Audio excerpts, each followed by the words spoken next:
Most people think the worst thing in a marriage is betrayal, but for me, it was discovering I had married my own father. One old photograph, a single line of faded ink, and my entire life was ripped apart in an instant. I'm going to tell you this story, but before I do, I should warn you, this isn't the kind of tale you can listen to and simply forget. It will cling to you, haunt you, even when you close your eyes at night. It happened on a freezing winter's day, the kind where every breath turns to a cloud of white. The sky was heavy and gray, as if snow could fall at any moment, but inside my heart, everything still felt warm and safe. I was living what many would call a dream life. A loving husband, a cozy home in the suburbs, and a family that seemed rock solid. David, my husband, was 7 years older than me, a calm, intelligent man who always knew how to make people feel secure. We met at a friend's party, fell into a gentle romance, and married 2 years later. For 6 years, I trusted him completely. My mother, Evelyn, lived in the neighboring town. She was a reserved woman, rarely speaking about her past. I had never once seen her mention my father. All I knew was that he had passed away when I was very young, or at least that's what she told me. My childhood was filled with the smell of my mother's apple pies in winter, the sound of her playing the piano in the evenings, and the way she'd hold my hand tightly whenever we passed the cemetery on the edge of town. She'd say my father was buried there, but we never went in to visit. When I asked why, she would just give me a faint smile and say, "Sometimes, knowing everything isn't a good thing, sweetheart." I grew up in that cocoon of protection, believing the past was something best left behind. When I met David, it felt like finding the missing piece of my puzzle. He was gentle, gave me space to be myself, and oddly, was always exceptionally kind to my mother. I thought it was just his considerate nature. Now I know how naive I was. One day, my mother asked me to go up to the attic to fetch some old wool blankets. The attic was a place I rarely went. Low slanted ceilings, the smell of rotting wood mixed with mildew, and a thin beam of golden light coming through a tiny window. Dust lay thick on everything, as if time had stopped there decades ago. In the corner, beside a torn suitcase, I spotted a small wooden box with a rusty lock. It didn't look like the usual attic junk, intricate carvings along the sides, brass fittings gone green with age. I picked it up, turned it over in my hands, and realized the lock was so worn it could probably be opened with a hairpin. Probably just keepsakes, I thought, and pried at the lock. A sharp click broke the silence, and the lid creaked open. Inside was a bundle of letters tied with a red ribbon, a few tarnished silver trinkets, and a stack of black and white photographs. My fingers trembled slightly as I turned them over, one by one. The first photo showed my mother in her 20s, standing next to a young man I didn't recognize. They were looking at each other, smiling with an intimacy I had never seen from her. The second photo was their wedding picture, my mother in a white dress holding flowers, the man in a dark suit, and then the third photo stopped me cold. The man in the picture was David, my husband. His face looked almost exactly the same as it does now, only younger, but the eyes, the smile, the sharp jawline, I knew them instantly. I flipped the photo over. In faded purple ink, the words read, "Our wedding day 20 years ago." The date matched the year I was born. I tried to force my mind to find a logical explanation. Maybe it was just someone who looked like him. A strange coincidence, a joke, but the letters in the box crushed every shred of doubt. One letter read, "My dear David, I don't know when we'll tell her the truth. She deserves to know she has a wonderful father like you." My blood ran cold. Each word was like a blade sinking deeper into my skull. The man I had called my husband for 6 years had once been my mother's husband, and if the letter was telling the truth, he was my biological father. I dropped the photo. It hit the creaky wooden floor with a dull thud. My ears roared, my heartbeat turned erratic. The smell of dust, dampness, and old wood felt suffocating. From downstairs, my mother's voice floated up. "Honey, did you find the blankets?" I jolted, hastily stuffing the photos and letters into my coat pocket. "Yes, I found them," I called back, forcing my voice to sound steady, but inside I knew nothing would ever be steady again. The attic door closed behind me, but the gates of hell had just swung open. That night I lay in bed beside David, my back turned to him. Every breath he took, every time his hand brushed against me in his sleep made my skin crawl.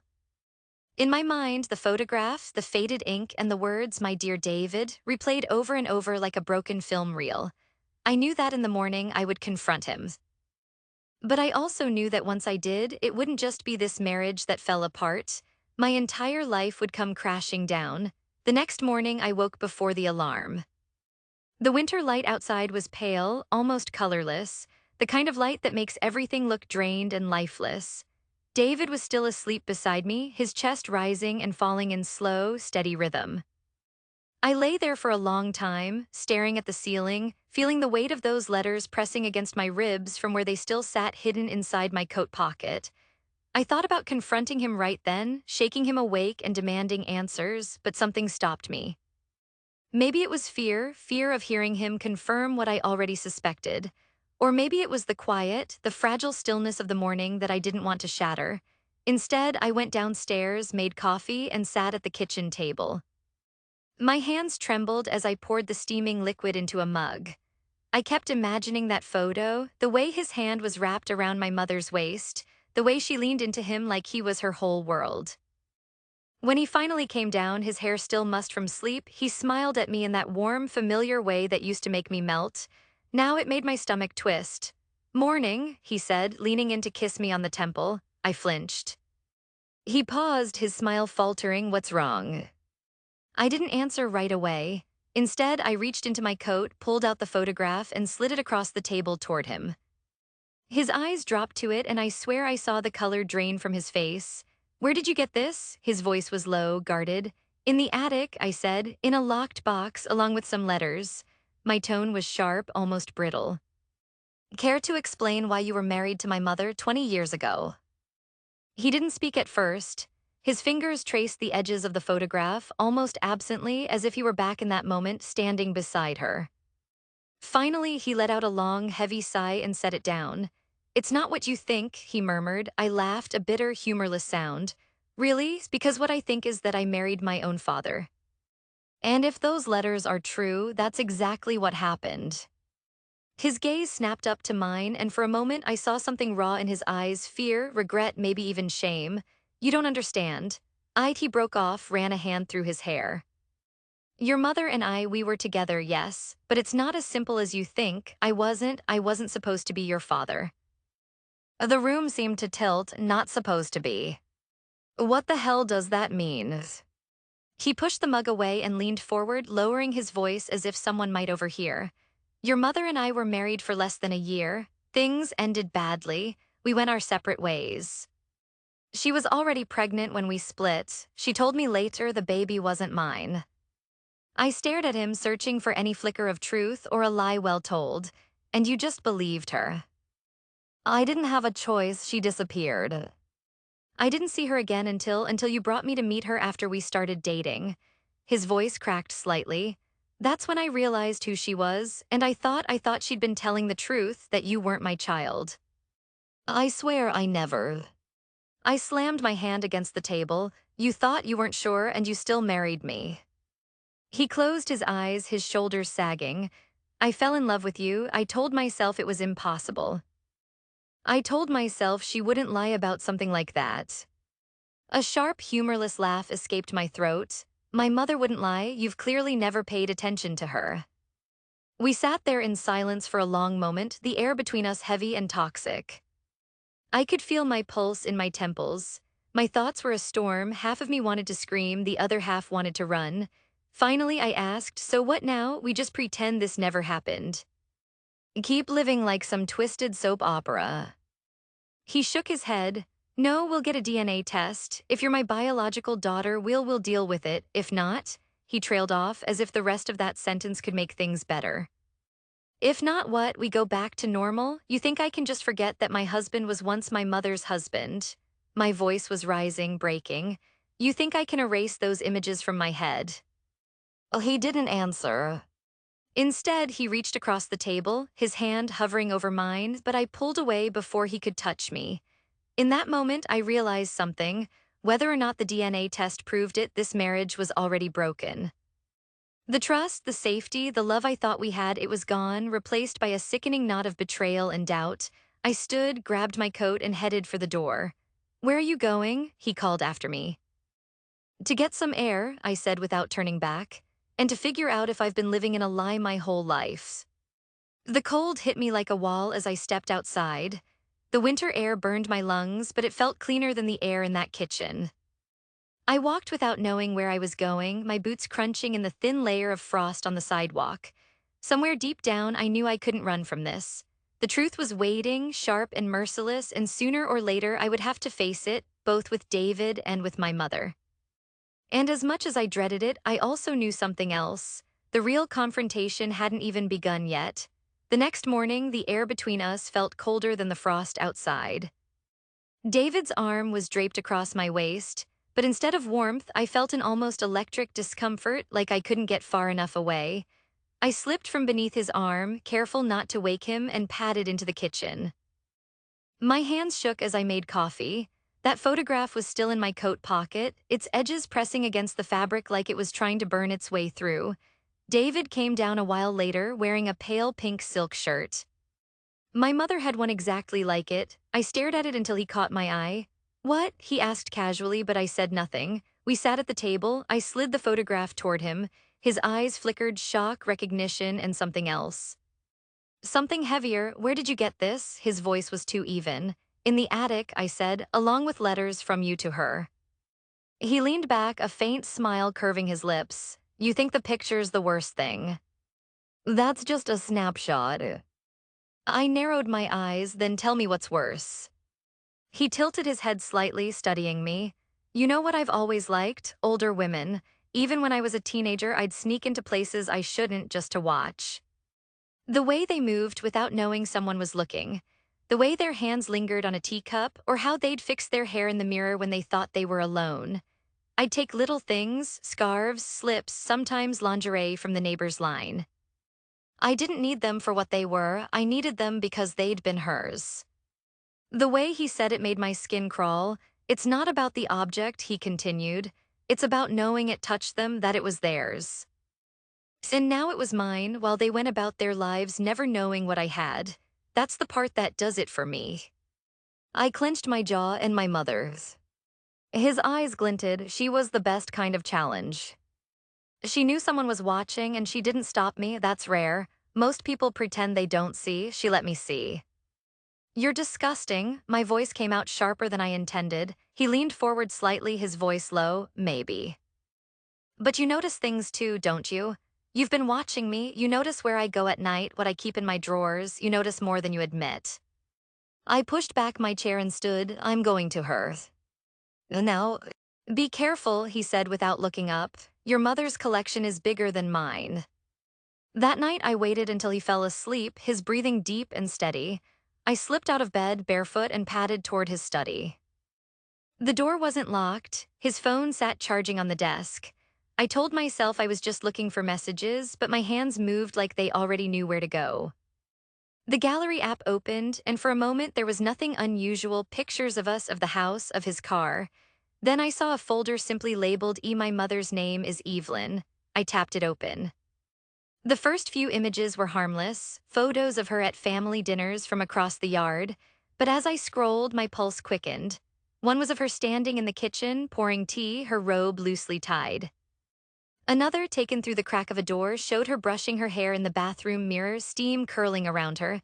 And then there was the video. It was short, shaky, filmed through a narrow gap. Water splashed faintly in the background. My mother's bare shoulders were visible, her hair wet, soap sliding down her arm. She turned slightly, humming to herself, completely unaware. The video cut off abruptly, as if he'd pocketed the phone. I locked the screen, my chest tight, my mind screaming. I put the phone back exactly as it was and slipped out of the room. Over the next few days, I started watching him. I noticed the way he lingered near the laundry basket after my mother visited, running his fingers over the fabric as if he didn't realize I was looking. I caught him one afternoon in our bedroom, holding one of her scarves, inhaling deeply before folding it into his drawer. Another night, I pretended to be asleep and heard the faint creak of the hallway floorboards. I cracked my eyes open just enough to see him, barefoot, moving down the hall toward the guest room, my mother's room when she stayed over. He paused at her door, his hand resting on the frame, before quietly turning the knob. I never heard the door close. On the fourth night I followed him, it was just past midnight when he slipped from the bed. I waited a beat, then got up, my footsteps light. He didn't hear me. He went downstairs first into the kitchen, and I watched from the shadows as he opened the fridge, not for food, but for the wine. He poured a glass, took a sip, then headed for the stairs again, but not toward our bedroom. He stopped outside the guest room, his hand pressed to the wood for a moment like he was feeling its warmth. Then he opened it. I crept closer, my heart pounding in my throat. Through the narrow gap, I saw him walk to the dresser, her dresser, and slide open the top drawer. His hand disappeared inside, emerging with something pale. Fabric, delicate. I didn't need to see more to know what it was. He lifted it slowly, brushing his fingers over it, his face unreadable in the dim light. Then he brought it to his nose and closed his eyes. I stepped back into the shadows before he turned. My pulse was so loud I was sure he'd hear it. The next morning, I confronted him not with what I'd seen, but with something easier. "Do you think about her?" I asked as we sat in the kitchen. His eyes met mine without hesitation. "More than you'd like me to." The words landed like ice water. I stood. "I'm going to her today." He didn't stop me, but as I reached the door, he said, "Be careful. You might find she's not as innocent as you think." I walked out into the cold, the memory of that video on his phone still burning behind my eyes. If my mother had secrets, they were buried deep, but David had already started digging them up. And I wasn't sure I wanted to see what he'd found. The drive to my mother's house felt like moving through fog, cold on the outside, burning on the inside. The images from David's phone wouldn't leave me. The steam on her shoulders, the way the camera lingered like it wanted to touch her. I rang the bells, but the door opened before my finger left the button. My mother stood there, hair still damp, a towel draped around her neck. That rose and vanilla scent of hers drifted toward me, stronger than ever. "You came early," she said softly, stepping aside. I walked in, my voice sharp. "We need to talk about David." Her eyes flicked over my face. What did he tell you?" "Not enough, but his phone told me more." A pause. "What did you see?" I held her gaze, "You in the shower, in the kitchen, in your robe, and him watching." Her lips pressed together, but she didn't look shocked. Then you know." "Know what?" I demanded. "That David doesn't just look," she said. "He collects moments, touches things. He takes them with him on film, in his pockets, in his mind." My stomach turned. You didn't stop him." She walked toward me, slow, deliberate. "Once, a long time ago, I didn't want to. That kind of attention, it's dangerous, but it's addictive. You tell yourself you're in control, but you're not." The room felt smaller, the air warmer. "And now?" I asked. "Now," she said, "I know better, but that doesn't mean he's stopped." She led me down the hallway to her bedrooms. The scent of her perfume clung to everything, curtains, sheets, even the air. "Open the top drawer," she said. I did. Inside, a row of neatly folded blouses, except for a gap where something was missing. "Scarves, lingerie, perfume," she said. "Things go missing after he visits. Sometimes I'd find a shirt in the wrong drawer or a wine glass on my nightstand, one I didn't drink from." A sharp creak broke the moment. Footsteps in the hallway. We both turned, and there he was, David. He leaned in the doorway, one shoulder against the frame, hands in his pockets. His eyes didn't go to me first, they went to her. "Ladies," he said with a slow smile. "Didn't mean to interrupt." My voice was tight. "What are you doing here?" "Following up," he said casually, "making sure you got the whole story." His gaze moved over my mother, slow and deliberate, like a hand trailing over silk. "You look the same," he murmured to her. She crossed her arms. "You shouldn't be here." "You didn't mind last time," he said, stepping into the room. The way he said "last time" made my pulse spike. I looked between them. "What is he talking about?" Neither answered. David stepped closer to my mother, his presence filling the space. She didn't step back. He reached out, brushed a strand of damp hair from her cheek, his fingertips barely grazing her skin. My mother's breathing shifted, her lips parting as if to speak, but no words came. "You still smell like that perfume," he said softly. "The same one you wore the first night we—" "Stop," she cut in sharply, but her voice lacked strength. My voice was shaking. "David."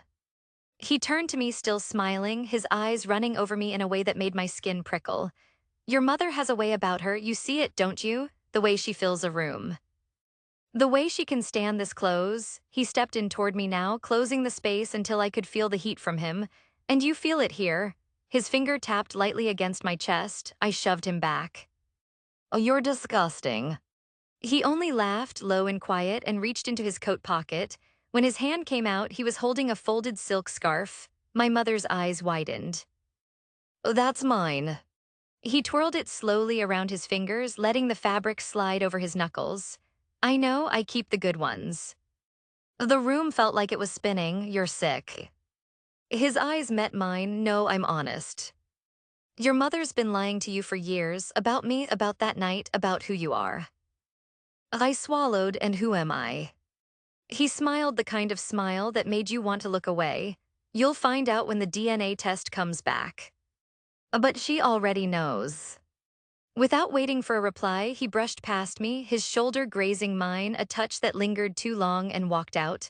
The silence afterward was heavy. My mother's hands trembled slightly, but her eyes stayed locked on the door. Is it true? I asked. She nodded once. Yes, but if the test says what I think, that won't be the worst thing you learn about him. Then tell me the worst thing. Her voice was almost a whisper. The night you were conceived, I wasn't the only woman in his bed, and the other one was someone you know. The air seemed to vanish from the room. Who? She didn't answer. She just reached past me, closed the bedroom door softly, and for the first time I wasn't sure if I was more afraid of David or her. For a long moment after the bedroom door closed, I didn't move. My mother's perfume still hung in the air, mixing with the faint trace of David's cologne. I hated that the combination didn't smell wrong to me. I hated that part of me wanted to breathe it in deeper. You're not telling me everything, I said. She looked at me, her face still pale. Neither is he. That night I lay in bed but didn't sleep. Every time I closed my eyes, I saw David's hand in her hair, saw her let him. I saw the way his gaze moved between us, like we were both part of the same thought in his head. It made me sick. It made me furious. It also made my pulse quicken in a way I didn't want to name. The next evening he came over. My mother was already there. He stepped inside without knocking, his presence thick in the room. We need to stop pretending, he said.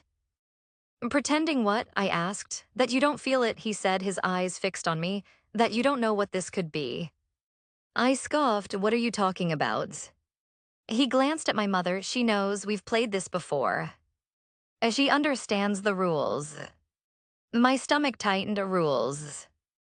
He stepped closer and I could feel the warmth radiating from him. You play a role, she plays a role, I play mine. You'd be surprised how fast the lines blur. I wanted to tell him to get out. Instead, I found myself asking, and what would I be? A slow smile spread across his face. The one who thinks she's still in control. We ended up in the kitchen, the three of us, though I couldn't remember who moved first. The light above the counter was dim, casting a warm, amber pool that felt almost too intimate for what this was. David reached for the bottle without a word, the soft pop of the cork loud in the stillness. The liquid swirled as he poured, the rich red catching the light before spilling into the glass.